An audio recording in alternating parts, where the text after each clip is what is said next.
Direct free kicks are used when the referee stops play for a direct free kick offense that is committed anywhere on the field except when a defender commits a direct free kick offense within his or her own penalty area. The direct free kick is awarded to the opposing team of the player who committed the infraction. A direct free kick is awarded at the spot where the foul was committed. Specifically, this means where the victim of the foul was.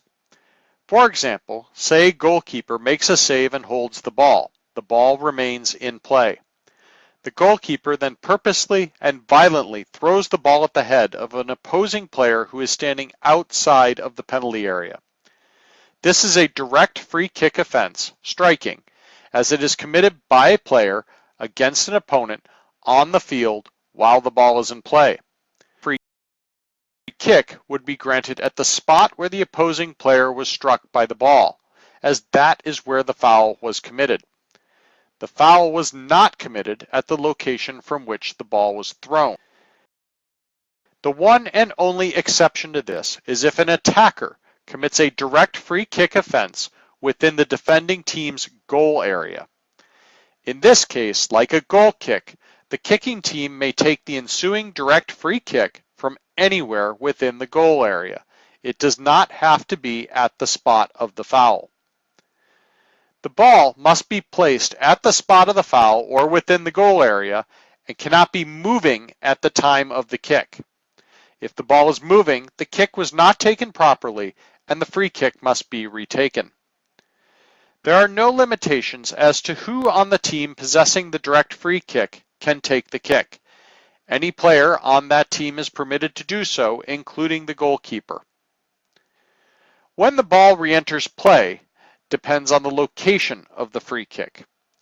If the kick is taken outside of the defending team's penalty area, then the ball is in play when it is kicked and moves in any direction. This means the ball must be played with a kicking motion and must move a discernible amount. A key definition on this requirement is that simply stepping on top of the ball does not kick it. You will see restarts where a player will run over the top of the ball and step on it, but this does not constitute putting the ball into play. If, however, a free kick is awarded to the defending team within its own penalty area, then like a goal kick, the ball does not re-enter play until the ball leaves the penalty area. Like a goal kick, if the ball fails to leave the penalty area, the direct free kick must be retaken.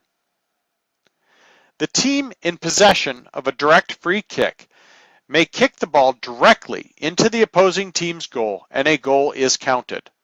This is the origin of the term direct in the restart's name. A goal may be scored directly from the free kick. However, the team in possession of the direct free kick may not score on itself directly. If the ball is kicked directly into their own goal on a free kick taken from outside their own penalty area, the goal is not counted and a corner kick is awarded to the opposing team.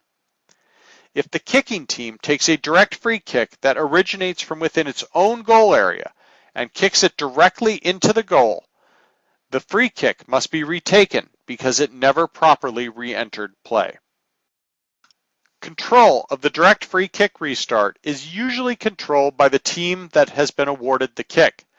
But in addition to the exceptions we've discussed with the boundary line restarts, this is actually far more complex in the case of free kicks. Once the referee signals for a direct free kick, he or she has turned over control of the restart to the team in possession of the kick.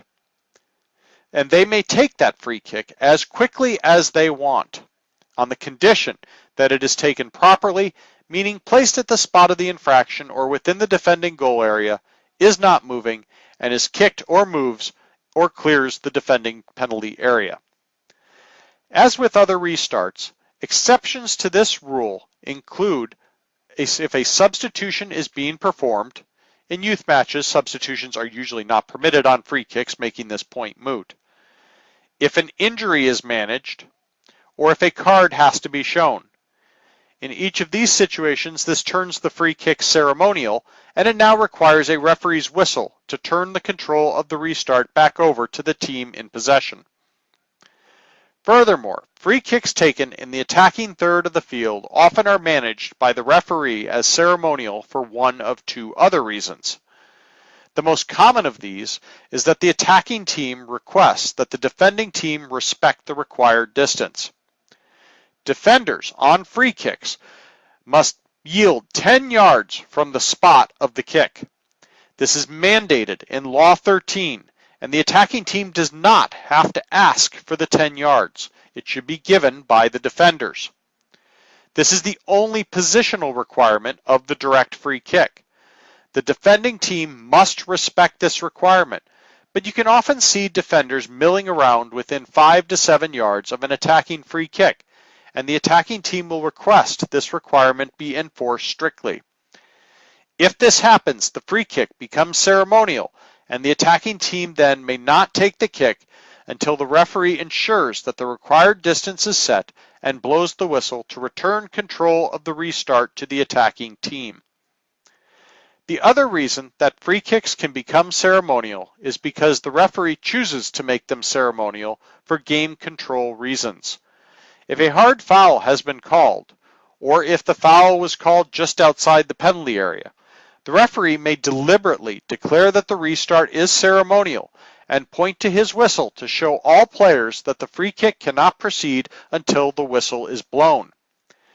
The reason for this may be to speak to the player guilty of fouling, to warn him, or it may simply be because slowing the restart down will create cooler heads and ensure nobody can complain about the kick being taken too early or a defender encroaching within the required distance. Again, the referee should announce, "We go on the whistle," while showing the whistle to all players to indicate that the kicking team does not have the right to kick the ball into play whenever they want to. For more information on managing free kick restarts, we encourage referees to watch the online training material on free kick and wall management, available once you complete the entry-level classroom course. The double touch rule is in effect for the direct free kick. The kicker may not touch the ball again until another player touches the ball, with the penalty being an indirect free kick to the opposing team at the spot of the double touch. As opposed to the boundary line restarts, it is not permitted to be in an offside position at a direct free kick and receive the ball directly. Should this occur, the offside player should be penalized for being offside and becoming involved in active play. There are several possible infractions that can occur on a direct free kick. Failing to halt the ball to make it stationary, or taking the free kick from the wrong location both result in retakes, as the ball was not put into play correctly. If the free kick is ceremonial and is taken before the referee blows the whistle, once again, the ball has not been put into play correctly and the kick must be retaken. If a defender encroaches on 10 yards, much depends on when and where this encroachment is made and what the outcome is. For example, say immediately after the granting of a free kick, a defender plants himself directly in front of the ball and then sticks a leg out to keep the attacking team from taking the free kick quickly. This deliberate and cynical act is deserving of an immediate caution for failure to respect the required distance. Likewise, if a player lines up only 4 to 5 yards from the ball and then interferes with the kick by moving towards it or sticking a leg out and successfully blocking it, the player should be cautioned. On the other hand, if there is no intent on the part of the kicking team to play quickly, the referee can intervene and move the defender back. Or, if the encroachment is moderate and fails to interfere with the kick, a simple verbal warning after play has been restarted and allowing play to continue would be acceptable. Again, upon completion of this course, we recommend watching the free kick management course for a more detailed look at managing free kicks as it pertains to when a caution is called for. The signal by the referee for a direct free kick is to first whistle to halt play, then signal with the fingers together the palm flat and turned to the side, and the arm held at 90 degrees. The referee should be moving or be at the spot of the foul to provide presence and enhance game control as well as sell of the call. Once this signal is made, if the control of the restart is to remain in the hands of the kicking team, the referee should quickly move into position to anticipate the restart.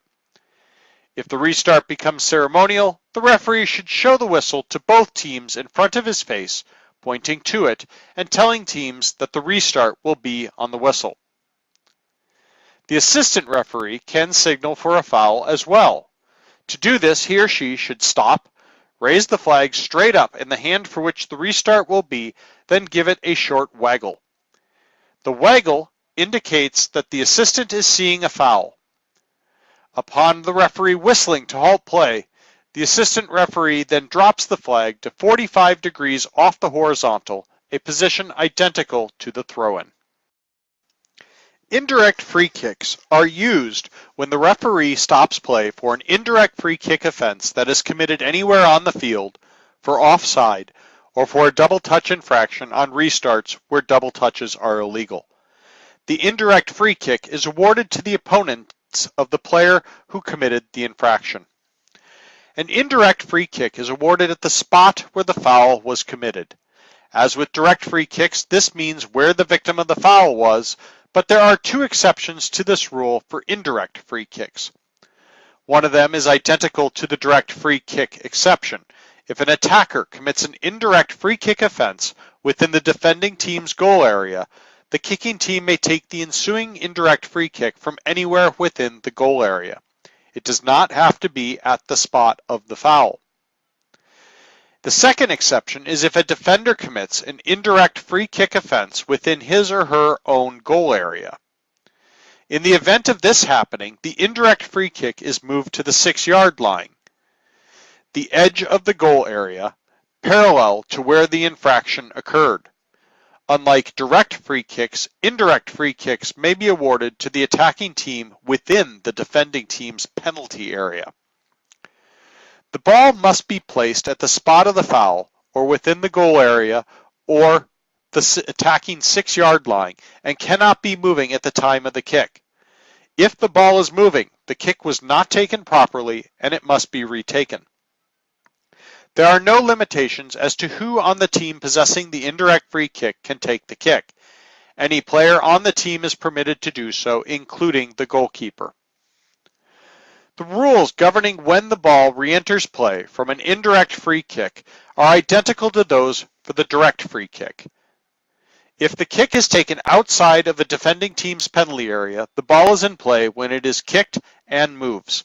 Remember, stepping on the ball does not constitute kicking it, and this is a far more crucial concept when applied to indirect free kicks, as we will see in a moment. Meanwhile, an indirect free kick awarded to the defending team within its own penalty area, like a goal kick and a direct free kick, does not re-enter play until the ball leaves the penalty area. Like a goal kick and a direct free kick, if the ball fails to leave the penalty area, the indirect free kick must be retaken. The team in possession of an indirect free kick may not kick the ball directly into the opposing team's goal and score a goal.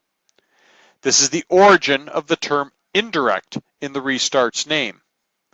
A goal may not be scored directly from the free kick. For this reason, indirect free kicks given close to the attacking goal often feature some sort of short pass or touch designed to complete the first touch and then allow the second touch to be a shot on goal that would count if it went in. But as we just mentioned, that first touch must be kicking the ball. Stepping on the ball does not put the ball into play. As with the direct free kick, the team in possession of the indirect free kick may not score on itself directly. If the ball is kicked directly into their own goal from outside the penalty area, the goal is not counted and a corner kick is awarded to the opposing team. If this happens from an indirect free kick originating from within the team's own penalty area, the ball never went into play and the indirect free kick would be retaken. Rules regarding control of indirect free kick restarts are identical to that of direct free kicks. Once the referee signals for an indirect free kick, he or she has turned over control of the restart to the team in possession of the free kick, and they may take that free kick as quickly as they want on the condition that it is taken properly. The same conditions that can cause direct free kicks to become ceremonial apply to indirect free kicks as well, and management of 10 yards is the same except when an attacking indirect free kick is awarded within 10 yards of the goal. That takes some explaining. On the rare occasion when an indirect free kick is awarded to the attacking team closer than 10 yards to the goal, defenders are permitted to stand within 10 yards of the ball, but only if they are on the goal line and between the goalposts. The 10-yard required distance is otherwise in effect. Because of the tremendous scoring opportunity created by such a call, almost all indirect free kicks awarded inside of 10 yards from the goal are ceremonial, as most defenders are unaware that this is the case and will frequently mill around well inside of the 10 yards. Referees should be far more lenient in terms of choosing to caution players for failure to respect the required distance in these rare circumstances. The double touch rule is in effect for the indirect free kick.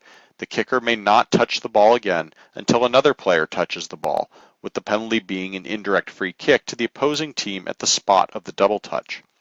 Like the direct free kick, it is not permitted to be in offside position at an indirect free kick and receive the ball directly. Should this occur, the offside player would be penalized for being offside and becoming involved in active play. All of the possible infractions that can occur on a direct free kick also can occur on an indirect free kick. The only nuance that indirect free kicks add are the need for them to be touched before entering the opponent's goal. If the ball is kicked directly into the opponent's goal from an indirect free kick, a goal kick is awarded and a goal cannot be scored. If an attacker simply steps on top of the ball and a second attacker then kicks the ball into the goal, the first touch did not put the ball into play legally, but the second touch does. Therefore, this would result in a goal kick, a result guaranteed to confuse everybody on the field, but the correct one. The signal by the referee for an indirect free kick is to first whistle to halt play, then signal with the fingers together, the palm flat, and turn to the side with the arm at 90 degrees. The referee should be moving or be at the spot of the foul to provide presence and enhance game control as well as sell the call. After making this signal, the referee then raises his or her arm straight up into the air, which indicates that the free kick is indirect. Once this signal is made, if the control of the restart is to remain in the hands of the kicking team, the referee should quickly move into position to anticipate the restart, dropping his or her arm while moving, but then raising it back up into the air upon reaching the ideal position for the restart. If the restart becomes ceremonial, the referee should show the whistle to both teams in front of his face, pointing to it and telling the teams that the restart will be on the whistle. On an indirect free kick, the raised arm is held until the second touch of the ball being put into play. When the referee drops the arm, this is an indication that the kicking team may now score and a goal can be counted. The signal by an assistant referee for an indirect free kick is identical to that of a direct free kick. The assistant makes no special signal to indicate indirect instead of direct. The referee should be aware of what the assistant is calling and will communicate to the players what type of free kick the ensuing restart is.